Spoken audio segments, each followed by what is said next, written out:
I guess I looked at my situation differently last time. Like, I think I sold 96, 97,000 records the first week, and to be able to come back, like I always tell people, bro, you could sell 1 million records off hype in this game in the first 2 weeks.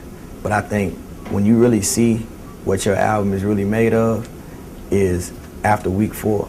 Like week 4 on down, it'll show you how the true response of how people view your material.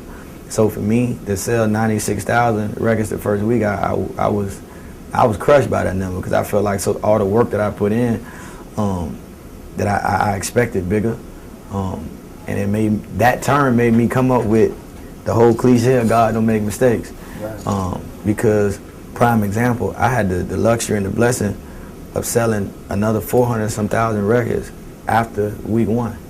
Yeah. And it doesn't really happen that way. A lot of times you can see a lot of big artists that sell 300,000 records the first week and still don't get to that mill. You got some artists that sell 500,000 the first week and just get to a mill. And I think a lot of times, like I said, off of anticipation, off of hype, you can sell a lot of records the first 2 weeks and be good and not have a good product. Mm-hmm. But I think to be perceived as a new artist on a national level, that spoke volumes of how people perceive my project from the Real Testament situation, that it allowed me to stay stable up until this point and consistent to end up selling over 500,000 records. And for me to look back on it, I didn't think it was possible after the first week number.